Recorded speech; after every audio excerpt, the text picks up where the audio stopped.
बैसाखी के त्यौहार को प्रतिवर्ष वैशाख के महीने में मनाया जाता है।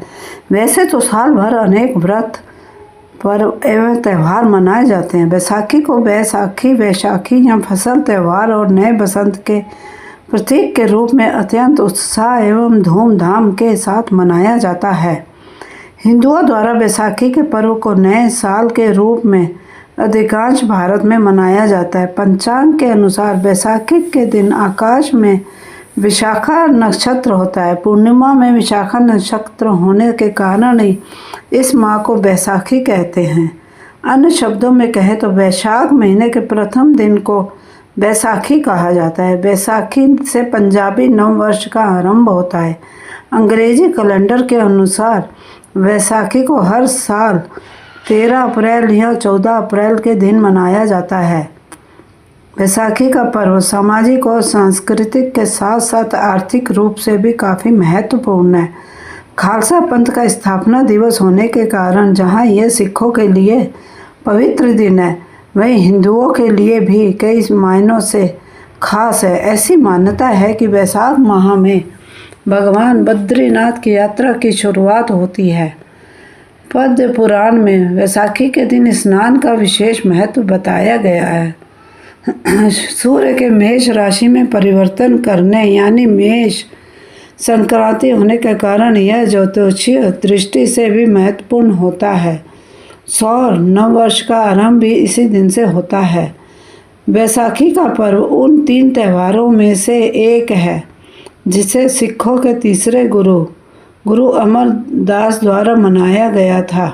बैसाखी को अंतिम सिख गुरु गोविंद सिंह के राज्याभिषेक के साथ साथ सिख धर्म के खालसा पंथ की नींव के तौर पर मनाया जाता है, इसलिए इसे सिख धर्म के लिए विशेष माना गया है।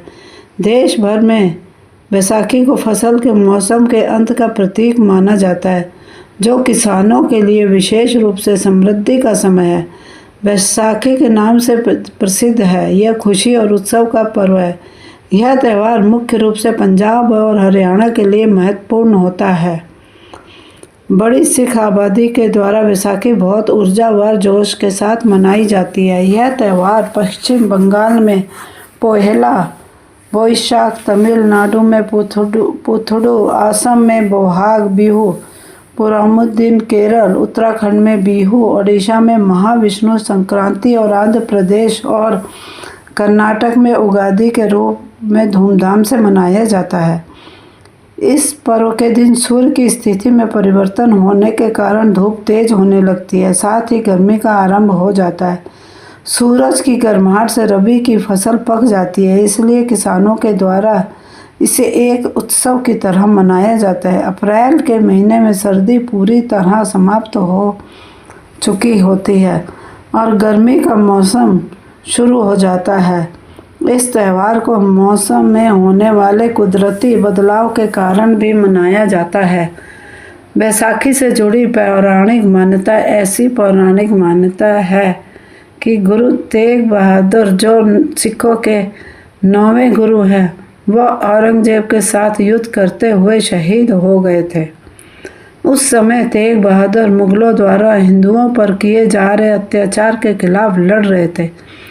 इस युद्ध में उनकी मृत्यु के बाद उनके पुत्र गुरु गोविंद सिंह अगले गुरु बने। सन 1650 में पंजाब मुगलों अत्याचारियों और भ्रष्टाचारियों का अत्याचार झेल रहा था। उस समय समाज में लोगों के अधिकारों का हनन हो रहा था और लोगों को न्याय की कहीं उम्मीद नज़र नहीं आ रही थी। ऐसी विपरीत परिस्थितियों में गुरु गोविंद सिंह ने सभी लोगों में अत्याचार के खिलाफ आवाज़ उठाने और उनमें साहस भरने का कार्य किया था।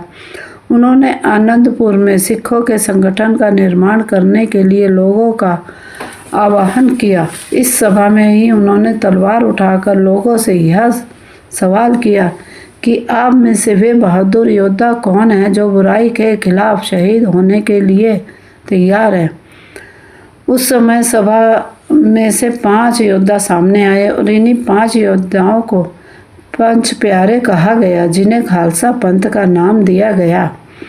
बैसाखी कैसे मनाते हैं? बैसाखी को मुख्य रूप से किसी गुरुद्वारे यह किसी खुले स्थान पर मनाया जाता है जिसमें भांगड़ा और गिद्धा आदि नृत्य करते हैं। इस पर्व को निम्नलिखित तरीके से मनाया जाता है। इस दिन लोग प्रातः काल उठकर गुरुद्वारे में जाकर प्रार्थना करते हैं। बैसाखी में गुरुद्वारे में गुरु ग्रंथ साहिब जी के स्थान को जल और दूध से शुद्ध किया जाता है।